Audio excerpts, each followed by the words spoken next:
Agora eu quero que vocês abram no livro de Atos, capítulo 4. O livro de Atos já foi lido hoje 2 vezes, no momento do louvor.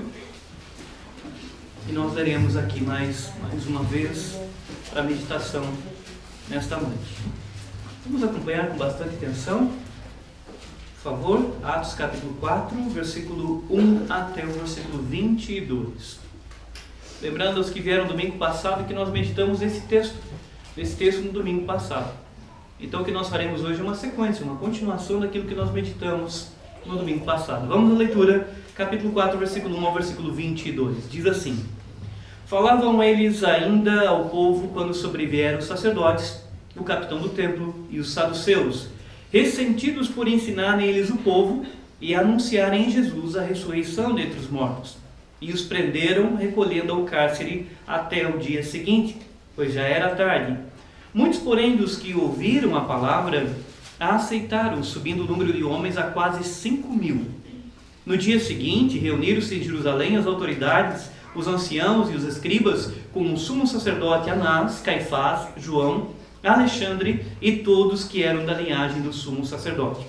E pondo-se perante eles, os arguiram: com que poder ou em nome de quem fizeste isto?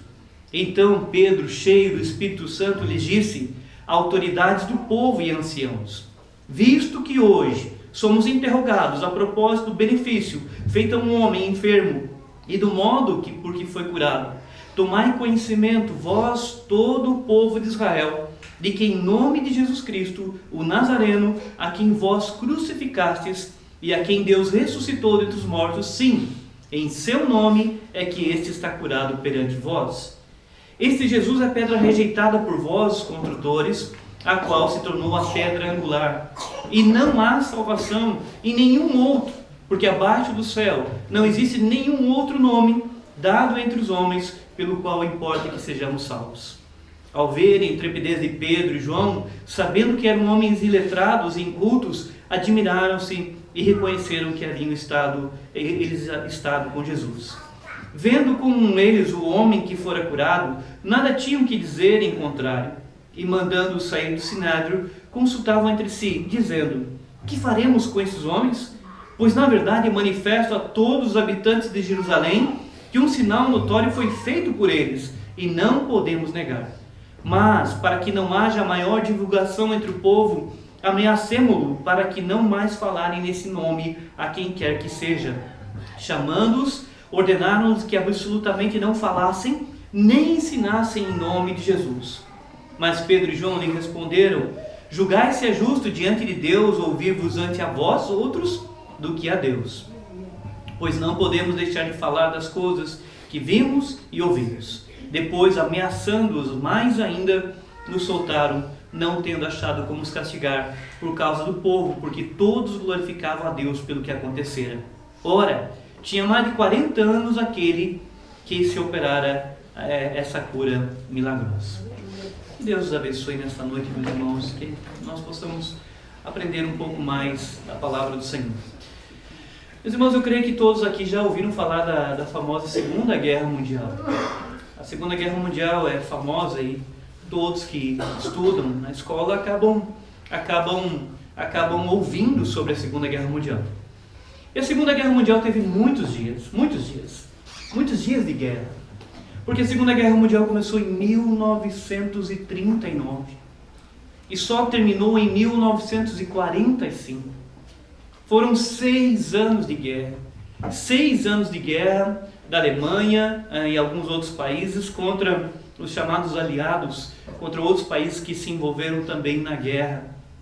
Inclusive o Brasil também participou na Segunda Guerra Mundial. Mas tem um dia, de todos esses dias de guerra, desses 6 anos, que foi um dia especial. Esse dia ficou conhecido como o dia D. O dia D. O dia decisivo. Esse é um dia famoso na Segunda Guerra Mundial. 6 de julho de 1944. 6 de julho de 1944. Foi quando os aliados, para tentarem dominar a Alemanha, os aliados resolveram de invadir as terras que os alemães haviam dominado e resolveram entrar pela Normandia, as praias da França. E nesse dia, milhares e milhares e milhares de soldados foram preparados para entrarem na Normandia, nas praias da França, para avançarem, para tentarem vencer os alemães. E ali, naquele dia, só de paraquedistas, mais de 20 mil paraquedistas desceram, pularam dos seus aviões para invadirem ali no dia D, o dia decisivo. E milhares e milhares e milhares de soldados também vieram por terra. Os barcos trouxeram até uma altura e soltaram eles na beira da praia, e eles tinham que entrar naquela praia, e os alemães estavam ali na praia esperando com metralhadoras. E não somente metralhadoras, para que eles pudessem chegar onde os alemães estavam, eles recebiam as balas das metralhadoras, mas eles tinham que passar pela praia, e na praia haviam arames farpados e haviam minas que foram colocadas na praia para que eles não atravessassem ali. Mas todos os soldados que foram chamados para o dia D, todos eles sabiam do perigo. Todos eles sabiam que poderiam não mais voltar para casa. Todos eles sabiam que aquele dia poderia ser o dia em que eles morreriam nas praias da Normandia, tentando invadir ali a França. E todos aqueles soldados sabiam do perigo, e milhares morreram ali tentando invadir, outros conseguiram, e ele é chamado dia decisivo quando os aliados conseguem então começar a empurrar a Alemanha para dominar os alemães e vencer a Segunda Guerra Mundial. Mas uma coisa é certa dos soldados: eles sabiam do perigo, sabiam que enfrentariam as metralhadoras, sabiam que enfrentariam os arames farpados, sabiam que enfrentariam as minas, e alguns até morreram. Todos eles eram conscientes do perigo de morrer. Todos eles eram conscientes do perigo de morrer. Mas é interessante que eles se enfrentaram isso. Enfrentaram com coragem. Enfrentaram com ousadia. Eles enfrentaram aquele momento porque eles sabiam que era importante e estavam servindo os seus países. E muitos morreram ali. E quando nós lemos o texto de Atos, nós temos uma comparação também. Porque os apóstolos também sabiam do perigo de pregar. Eles sabiam que era perigoso pregar. Eles sabiam porque o seu Senhor já havia sido morto pela sua pregação, pela sua vida, por aquilo que ele falava. Eles sabiam que era perigoso porque o Senhor avisou que eles teriam problemas, que seria perigoso pregar. Mas mesmo assim, sabendo do perigo, como os soldados no dia D sabiam, eles não retrocederam, mas eles avançaram com aquilo que o Senhor havia comandado, havia dado a ordem para que eles fizessem para pregar. Eles sabiam do perigo e do perigo até mesmo da morte. Notem, meus irmãos, nesse capítulo 3, no capítulo 4, quando nós lemos, notem que esse momento aqui do capítulo 4 é a primeira vez que a igreja no livro de Atos vai ter problema. Até então ela não teve problema. Até então, no capítulo 2, acontece o Pentecostes, o Espírito Santo desce, há uma pregação de Pedro, há convertidos, mas não há problema nenhum. No capítulo 3, eles sobem para o templo para orar, curam o coxo e começam a pregação. E pregam, e como nós vimos no último domingo, cerca de 2.000 pessoas abraçaram a fé, porque ouviram a pregação feita por Pedro e por João. E nesse momento do capítulo 4, é o primeiro momento onde a igreja vai enfrentar um problema. Ela vai enfrentar um problema. Mas é curioso, porque os apóstolos aqui estão incomodando pessoas. Eles estão incomodando pessoas. Se vocês notarem no versículo 1, capítulo 4, versículo 1, diz assim: falavam eles ainda ao povo quando sobrevieram os sacerdotes. Falavam eles. Nota que coisa curiosa. Lucas registra que eles estavam falando. E essa fala deles é que atrai os seus inimigos. Que atrai aqui os que são mencionados aqui, os sacerdotes, o capitão do templo e os saduceus. É pela fala deles. É interessante que você precisa perceber que eles não estão incomodando porque estão roubando alguém. Eles não estão incomodando alguém porque estão matando alguém. Eles não estão incomodando alguém porque estão torturando alguém. Eles estão sendo incômodo para aquele momento, para aquelas pessoas. Eles estão sendo incômodos porque eles estão falando, eles estão pregando, eles estão anunciando aquilo que o Senhor havia anunciado. Havia falado, havia ensinado, havia dito para que eles falassem e pregassem para outras pessoas. Isso é muito interessante para nós pensarmos. Porque se eles estavam incomodando com o seu ensino e eles vão ter um problema com o seu ensino, nós temos que hoje pensar como igreja se nós incomodamos com o nosso ensino. Se nós incomodamos alguém com o nosso ensino. Ou muitas vezes nós passamos a vida inteira sem incomodar ninguém. sem incomodar ninguém. Todas as pessoas que nos ouvem, elas ficam felizes porque elas ouvem uma mensagem legal e nunca incomodamos ninguém. É interessante que no livro de Atos, o Evangelho sempre incomodou pessoas. Sempre incomodou pessoas.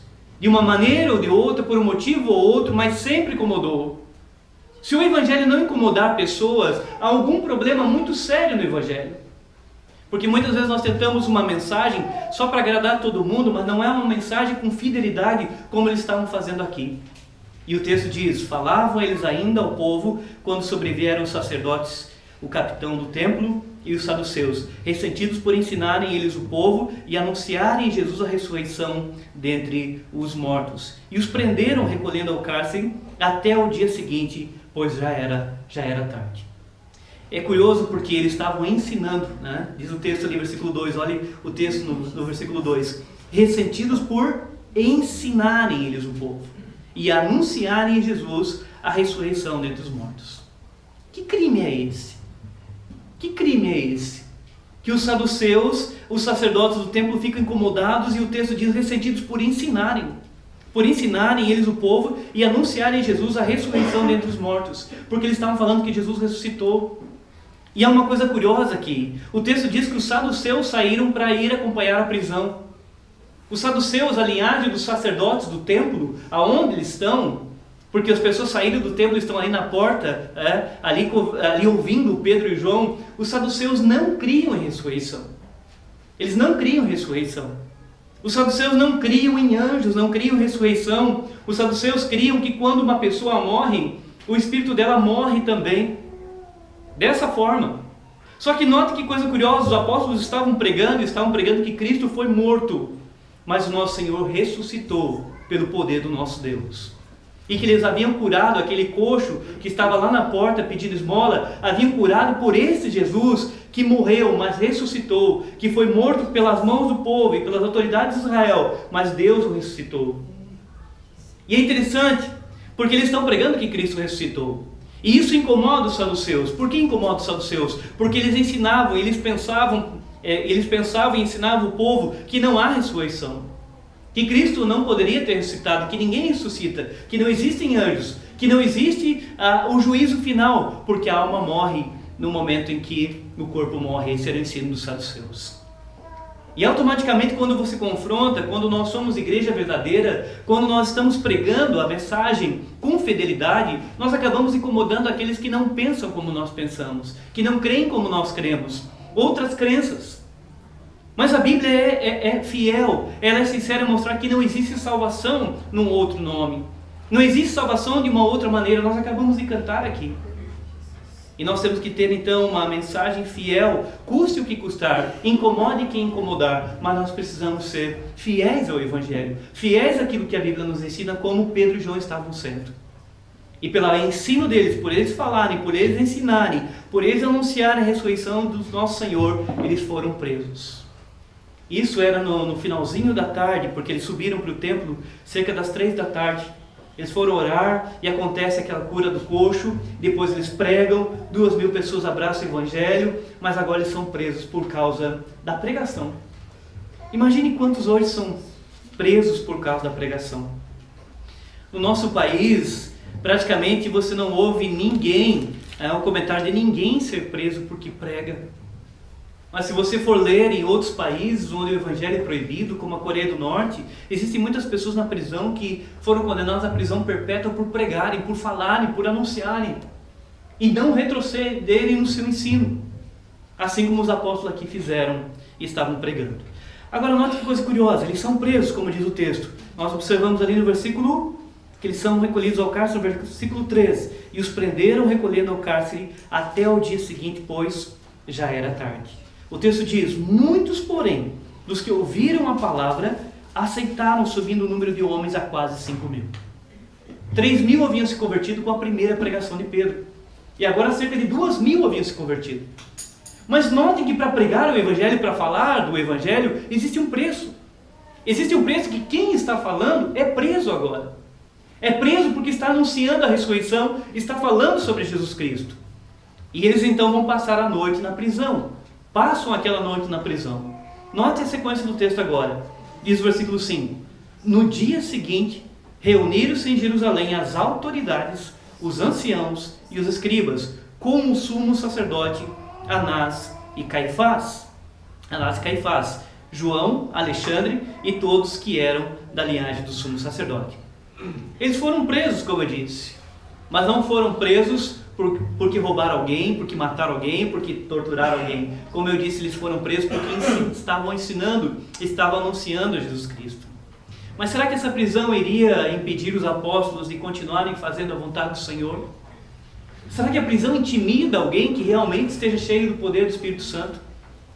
Será que colocar alguém atrás das grades vai incomodar uma pessoa que realmente sabe do seu compromisso com Deus?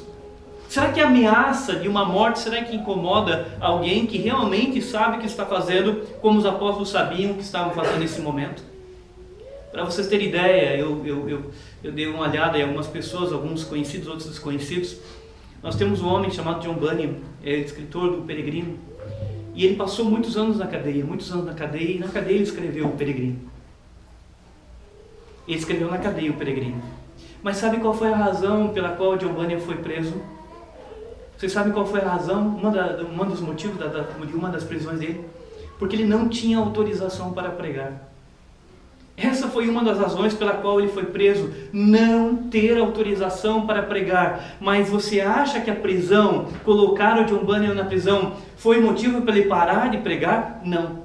Lá ele continuou escreve o Peregrino, que se transforma um livro depois da Bíblia, o livro mais lido depois da Bíblia, o livro cristão mais lido depois da Bíblia. Mas a prisão não intimidou John Bunyan de continuar crendo no seu Senhor, continuar pregando e falando da salvação. Pelo contrário, isso o estimulou ainda mais. Para vocês terem ideia, há um livro do John Foxe chamado Livro dos Mártires, John Foxe. E no John Foxe, nesse livro, ele escreve uma história curta de um homem chamado Juan Clark. Juan Clark. Esse Juan Clark na França, em 1524, esse homem vai na porta da igreja e coloca na porta da igreja dizendo que o Papa era o anticristo. E ele assume isso dizendo que o Papa é o anticristo, porque na época eles entendiam muito bem por causa do que os papas estavam fazendo. E ele assume isso, vai na porta e prega, coloca isso ali. Sabe o que eles fizeram com ele? Eles pegaram esse homem, açoitaram, pegaram um ferro quente, daqueles que marca a vaca, bem quente, e queimaram o Juan Clark. E ele ficou marcado com ferro quente por ter falado isso. E o curioso é que ele sai, depois ele é solto, depois de ser marcado, torturado, ele é solto. Mas ele continuou falando contra a idolatria. Ele continuou proclamando sobre a idolatria, que a idolatria é pecado. E pegaram esse homem, amputaram a mão direita dele, porque ele estava fazendo algumas coisas contra a idolatria, amputaram a mão direita dele, torturaram o seu nariz, torturaram o seu corpo e mataram o Juan Clark. Mataram porque ele estava falando contra a idolatria. Mas o curioso é que John Foxe coloca que esse homem morreu cantando o Salmo 115. O Salmo 115. O Salmo 115 é um salmo contra a idolatria. E ele não retrocedeu mesmo diante da morte, mesmo diante da ameaça, mesmo diante de perder a sua própria vida. Isso é o que nós chamamos de estar cheio do Espírito Santo. Isso que é de fato ser cheio do Espírito Santo. É você testemunhar com poder, testemunhar mesmo que custe a sua própria vida. Não é achar que estar cheio do Espírito Santo é outra coisa, mas é testemunhar com poder do nosso Senhor. Custe uma tortura, custe uma prisão, custe a própria vida. Isso de fato que as Escrituras ensinam. Agora os apóstolos, notam que interessante, então as autoridades são reunidas no dia seguinte. Os apóstolos passaram na cadeia e agora as autoridades estão reunidas ali.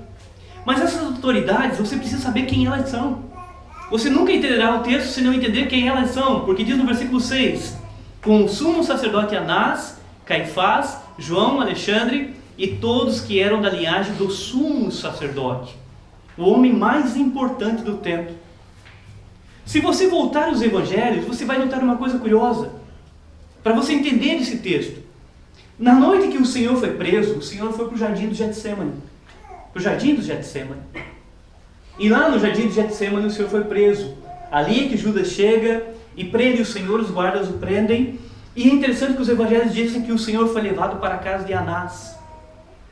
Foi levado para a casa de Anás. Mas os textos também dizem que na casa de Anás, o Pedro, o mesmo que está aqui, o Pedro então foi lá e ficou lá naquela fogueira que ele estava se esquentando na casa de Anás.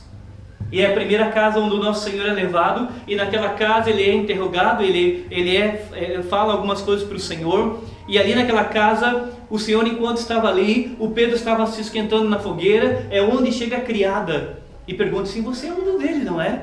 E o Pedro assim: eu não. Foi na casa de Anás que Pedro disse que ele não era.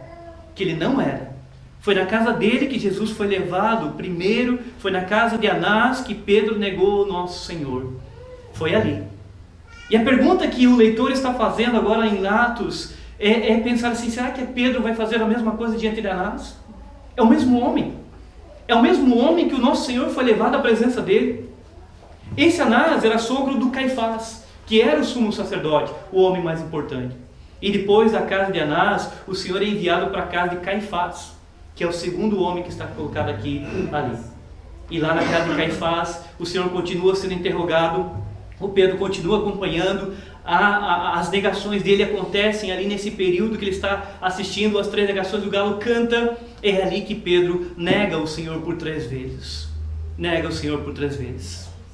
É na casa de Caifás, e é esse Caifás que pergunta para o Senhor, diz assim: és tu o Cristo? E o Senhor diz assim: eu sou. E ele pega e diz: nós não precisamos de mais nada, rasga suas vestes, diz: ele blasfemou, vamos crucificá-lo. É esse Caifás que está aqui.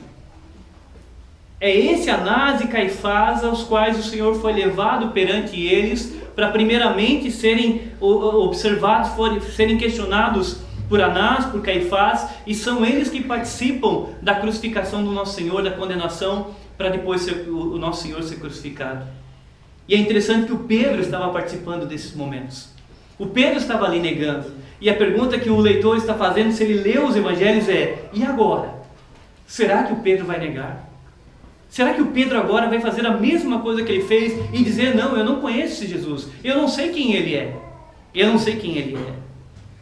Será que Pedro negaria, como eu disse? Será que o Pedro sabia nesse momento, ele e o João, eles sabiam do momento que era um momento perigoso, era um momento que eles poderiam morrer. Eles sabiam, porque Anás e Caifás haviam condenado o nosso Senhor.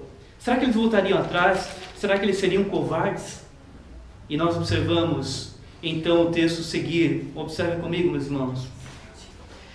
Versículo 7. E pondo-os perante eles, os arguiram: com que poder? Ou em nome de quem fizeste isto? Com que poder?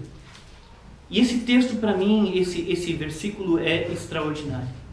Com que poder vocês fizeram isso? Eles estão perguntando porque houve a cura do paralítico. E eles estão questionando agora o Pedro e o João, dizendo assim, dizendo para eles: e pondo-os perante eles, os arguiram: com que poder ou em nome de quem fizeste isto? De quem vocês fizeram essa cura? Se vocês observarem no capítulo 3, versículo 12, observem comigo 3:12. 3:12. Olhem como Pedro, quando foi pregar para o povo, ele já tinha dito isso. Versículo 12. À vista disto, Pedro se dirigiu ao povo dizendo: israelitas, por que vos maravilhais disso? Ou por que fitais os olhos em nós, como se pelo nosso próprio poder ou piedade o tivéssemos feito andar? Ele já tinha dito para o povo que não foi no poder dele. Não foi no poder dele ou por causa da piedade dele. E ele já tinha dito que foi pelo poder e a autoridade de Jesus Cristo que o coxo havia sido curado. Mas agora as autoridades, os homens mais importantes do templo, estão questionando: com que poder? A mesma palavra que é usada aqui por Lucas foi a mesma palavra que ele usa, e curiosamente usa, quando ele diz que o Senhor, depois de tentado lá no deserto, ele diz que o Senhor regressou no poder do Espírito Santo para Galiléia. É a mesma palavra que ele usa. E ele diz que o Senhor ensinava nas sinagogas, mas está mostrando que é pelo poder do Espírito Santo presente no ministério do Senhor. E agora estão perguntando para os apóstolos: com que poder vocês fizeram isso? É a mesma palavra que Lucas usou lá. É a mesma palavra usada também por Lucas em Atos 1:8, quando o Senhor diz assim: e recebereis poder ao descer sobre vós, e sereis minhas testemunhas, tanto em Jerusalém, Judeia, Samaria e até os confins da terra. E essa palavra poder é a mesma usada nesses textos por Lucas, mostrando que existe uma autoridade do Espírito Santo nas pessoas, quando ele de fato está usando a pessoa para a obra, porque é ele quem conduz a obra da evangelização, é ele quem conduz a obra da proclamação, é ele quem conduz o poder para que alguém seja curado em nome de Jesus Cristo. E note que eles questionam, e pondo-se eles arguiram, com que poder ou em nome de quem fizeste isso? O poder nós sabemos que vem do Espírito Santo. Note agora o que o texto vai dizer, capítulo 4, versículo 8. Então Pedro, cheio do Espírito Santo, lhes disse: autoridades do povo e anciãos, chegou a hora agora. E aqui está uma grande diferença. Aqui Pedro não gaguejou, Pedro não pestanejou, não fez absolutamente nada, mas o texto diz claramente: cheio do Espírito Santo lhes disse. Mas ele está perante aqueles que condenaram o Senhor. Ele está perante Anás e Caifás, os homens que participaram da condenação do nosso Senhor. E agora o texto diz que ele, cheio do Espírito Santo, é a mesma palavra usada, preste atenção, meus irmãos, cheio é a mesma palavra usada quando Lucas diz que o Espírito Santo desceu em Atos 2 e todos ficaram cheios do Espírito Santo e começaram a falar em outras línguas. Mas aqui ele usa a mesma palavra dizendo que eles ficaram cheios do Espírito Santo, mas o Pedro não vai falar em línguas. Ele vai pregar, ele vai ensinar, ele vai proclamar, ele vai responder à razão pela qual eles estão perguntando como eles curaram aquele coxo. E para isso, a pessoa precisa de fato ser cheia do Espírito Santo, para falar, para testemunhar. Lembrem que isso está ligado ao que o Senhor havia prometido para eles: mas sereis poder ao descer sobre vós o Espírito Santo, e sereis minhas testemunhas. E eles vão ser testemunhas do Senhor. Sereis minhas testemunhas, tanto em Jerusalém, eles estão em Jerusalém, testemunhando do Senhor, com o poder do Espírito Santo. Mas agora note que o Pedro não vai negar o Senhor, ele vai testemunhar juntamente com João, com autoridade sobre o nosso Senhor. Isso é curioso, porque hoje em dia você vê tantos absurdos em nome do Espírito Santo. As pessoas dizem que estão cheias do Espírito Santo e passam a rir, passam a cair, mas não pregam, não ensinam com coragem e ousadia, não têm coragem e ousadia para ensinar, para falar, para pregar. Não há. Mas dizem que é o poder do Espírito Santo quem as deixa cheias para ficarem rindo. Pedro não está rindo quando ele foi questionado. Pedro não começa a rir e dizer: estou cheio do Espírito Santo. Ele vai falar para as autoridades, ele vai responder e ele vai fazer uma pregação extraordinária. O Pedro não cai. Eu estava lendo um livro do John MacArthur, chama-se O Caos Carismático, e o Caos Carismático de John MacArthur fala que algumas pessoas, na atualidade, elas dizem que estão fumando o Espírito Santo. E elas fazem como se estivessem de fato fumando, e dizendo que eles estão fumando o Espírito Santo para que entrem dentro deles. E dizem que isso é uma obra da presença do Espírito Santo. Que obra é essa? Onde está o Pedro fumando o Espírito Santo? Não há aqui. Porque a Bíblia não é uma palhaçada, ela é verdade, ela é a palavra do Senhor. Mas homens que hoje querem enganar as pessoas, elas inventam tantos absurdos em nome do Espírito Santo, blasfêmias contra o Espírito Santo, como se fosse algo do Espírito Santo, mas não tem nada a ver com o Espírito Santo poderoso do Senhor. Aqui diz que o Espírito Santo, o Pedro estava cheio do Espírito Santo e vai pregar, vai dizer que é diferente do que as pessoas dizem. Eu recebi um vídeo essa semana mesmo de um sujeito que eu adicionei no WhatsApp, e é um sujeito que se diz pastor pentecostal. Pastor pentecostal, adicionei, e ele mandou um vídeo convidando as pessoas para o culto lá na igreja dele. Mas é interessante, ele colocou um vídeo dele, o homem de poder, e o homem de poder ele coloca pessoas em fila, isso é muito comum, e diz assim para eles: olha como eles vão cair como dominó, e aí faz assim, e as pessoas caem como dominó. Mas não tem pregação nenhuma, não tem ensino nenhum. Tem uma hora que ele pega uma criancinha para mostrar quanto ele é poderoso. Ele pega uma criancinha no colo e pega a mão da criancinha e coloca na pessoa, e a pessoa cai, para mostrar que ele é tão poderoso que passou o poder para a criancinha, e a criancinha então derruba a pessoa. Onde os apóstolos estão fazendo isso aqui no livro de Atos? Não estão, porque eles estão de fato cheios do Espírito Santo, mas é para pregar. John MacArthur também coloca o sujeito no livro, o testemunho do sujeito, que o próprio sujeito deu esse testemunho, que o Espírito Santo falou com ele. Tinha uma mulher e ela precisava de uma cura. E o Espírito Santo diz que falou com esse sujeito e diz assim: chuta essa mulher. Chuta essa mulher. E ele estava de bota. E diz que o Espírito Santo falou com ele, ele pegou a bota e deu um chute no rosto da mulher, porque o Espírito Santo falou para ele chutar a mulher. E ele então chuta a mulher com uma bota. Que Espírito Santo é esse? Que coisa estranha é essa? Nós não vemos Pedro aqui chutando alguém, não vemos Pedro fumando aqui o Espírito Santo, não vemos o Pedro derrubando as pessoas como dominó. O texto diz: então Pedro, cheio do Espírito Santo, lhes disse, autoridades do povo e anciãos. E olha a fala dele. Aqui vem o poder, porque ele não vai negar o nosso Senhor. Note o texto que diz: visto que hoje somos interrogados a propósito do benefício feito a um homem enfermo e do modo por que foi curado. Ele diz para ele: nós estamos sendo questionados a respeito de uma cura que nós fizemos. Foi por causa dessa cura que nós fizemos? Por causa desse benefício, por algo bom que nós fizemos, é que nós estamos sendo questionados. É que nós passamos aqui a noite na cadeia, mas na verdade eles estão preocupados porque eles estavam ensinando, estavam pregando.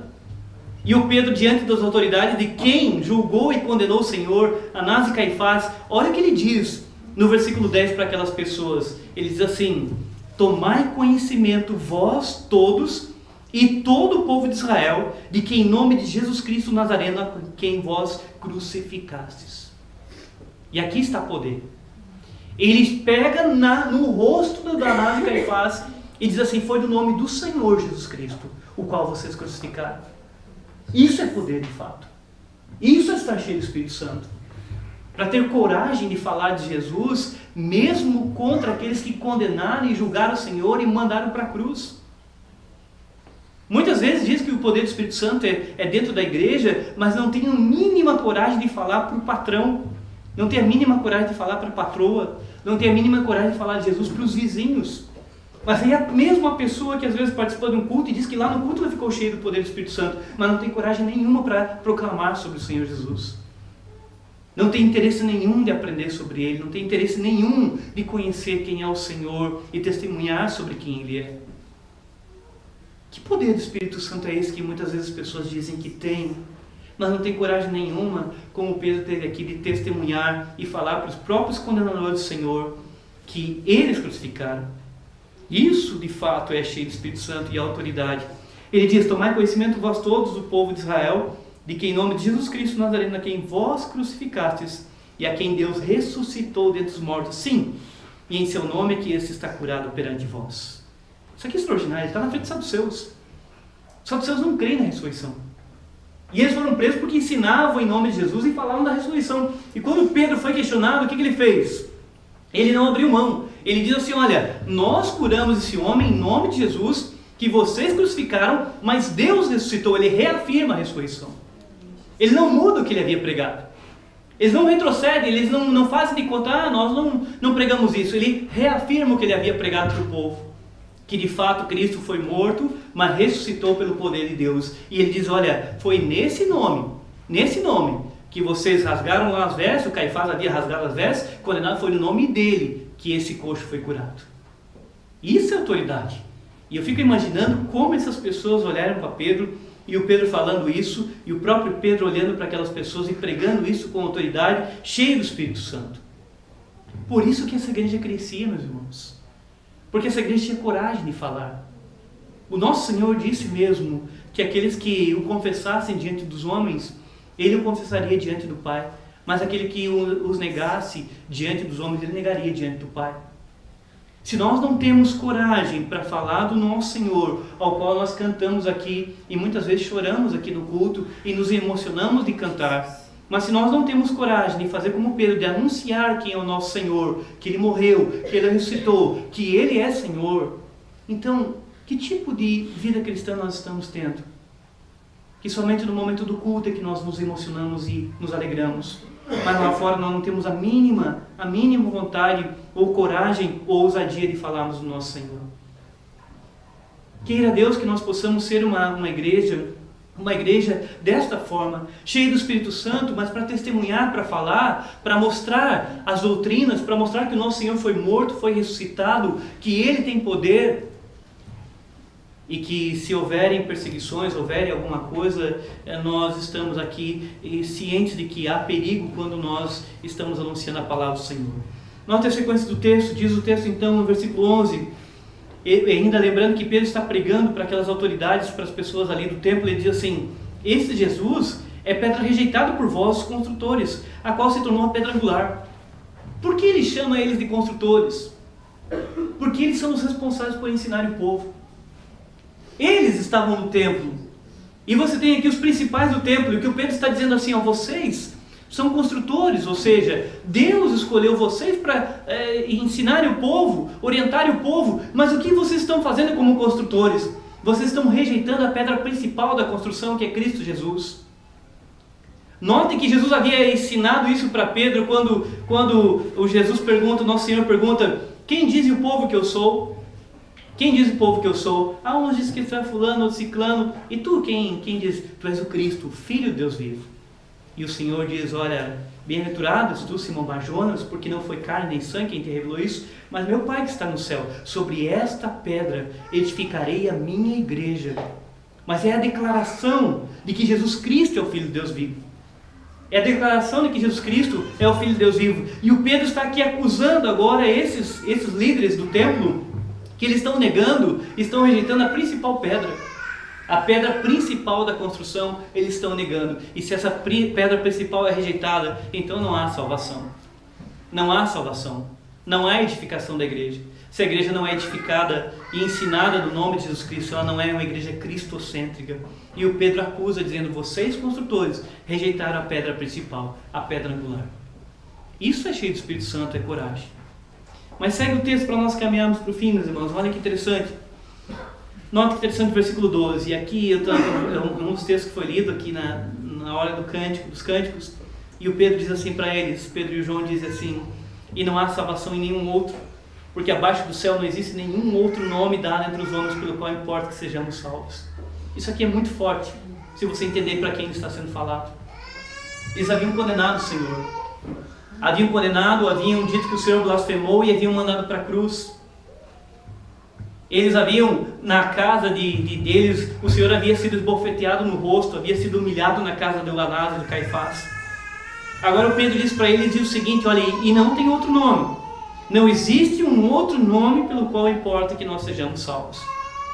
Ele não diz aqui que Buda salva, que Maomé salva, ou qualquer outro nome salva. Ele diz que somente o nome de Jesus ao qual ele curou aquele coxo e o qual ele está pregando é que salva. Não existe meio termo. Não existe meio termo.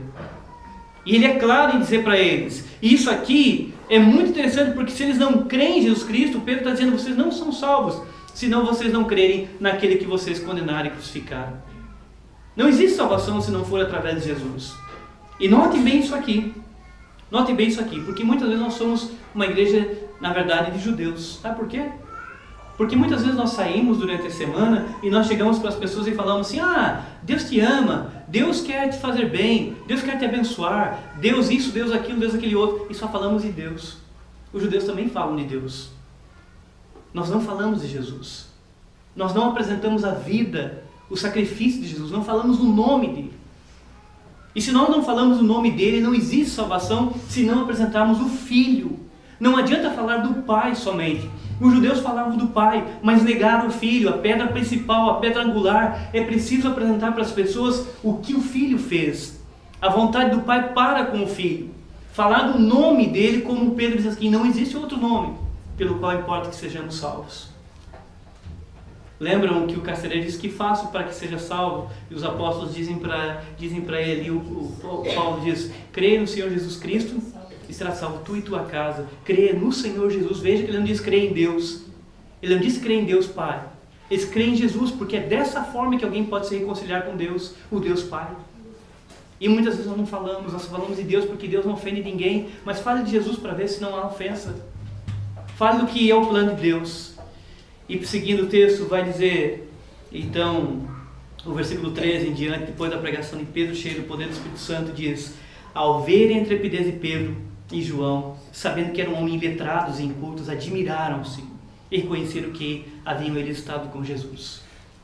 As próprias autoridades reconhecem. Mas reconhecem por quê? Porque reconhecem essa intrepidez porque eles estão confrontando. Estão confrontando aqueles que acusaram, que julgaram, que disseram que o Senhor blasfemou, que rasgaram as vestes. E eles estão confrontando ali e não tem medo. Não tem medo de serem mortos como o Senhor fez.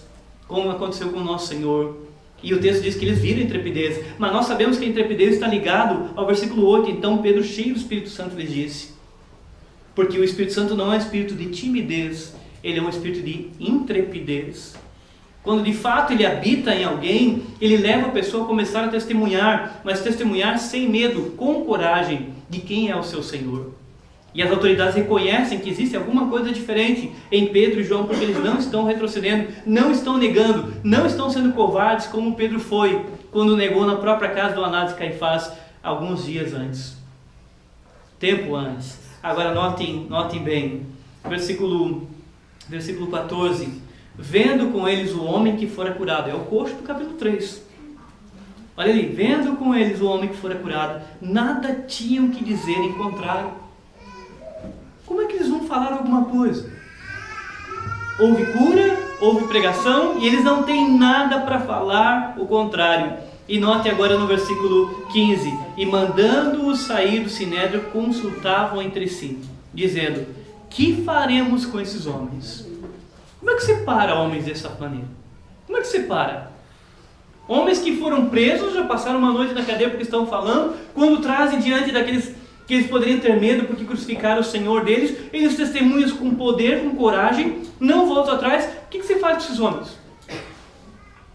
Nós sabemos, meus irmãos, que quem está realmente trabalhando para Deus com o poder do Espírito Santo não são pessoas que retrocedem com a mensagem.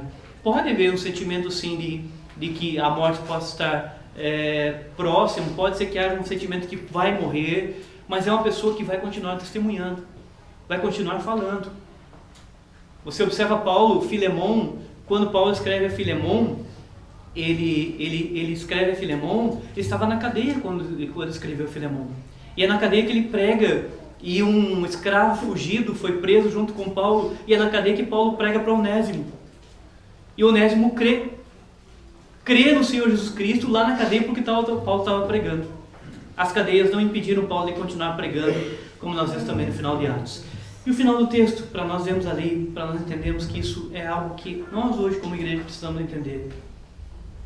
A nossa pregação precisa ser mais ousada. A nossa pregação precisa ser com o poder do Espírito Santo.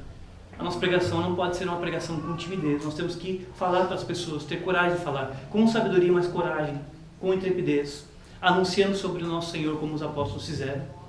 Nós cantamos aqui que as feras devoravam os santos e que nós queríamos ver, mas de fato nós temos a coragem e a ousadia como eles tiveram aqui.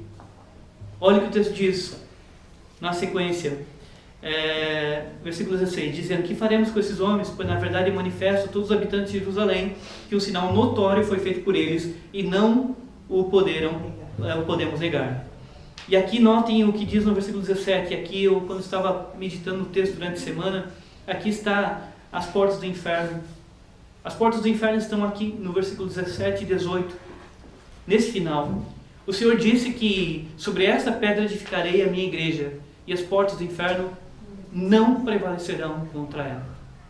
Não prevalecerão contra ela. Note como são as portas do inferno aqui. Mas para que não haja maior divulgação entre o povo, ameacemos-los para que não mais falarem nesse nome a quem quer que seja. E é uma ameaça porque, olha, vocês não falem mais nesse nome. Mas o Pedro acabou de dizer que não existe outro nome pelo qual importa que nós sejamos salvos. Então, se eles obedecem à ordem das autoridades e eles não ensinam mais, se eles não falam mais o nome do Senhor Jesus Cristo, o que vai acontecer? Não existe mais salvação. Porque ele diz que somente o nome de Jesus é salvador. Somente através de Jesus Cristo é que alguém pode ser salvo. E o que eles querem aqui? Que não haja mais divulgação. Que não se fale mais o nome de Jesus. Ou seja, aqui você observa então que eles querem que as pessoas continuem sem conhecer Jesus. E sem conhecer Jesus não existe arrependimento, não existe conversão, não existe salvação. Eles querem que o inferno continue imperando sobre a vida das pessoas.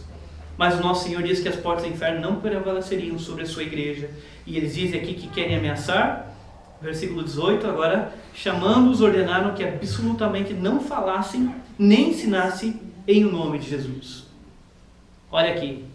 E aí você lembra do que o Senhor disse, as portas do inferno não prevalecerão sobre a sua igreja. Olha o que o Pedro vai dizer, versículo 19. Mas Pedro e João lhe responderam.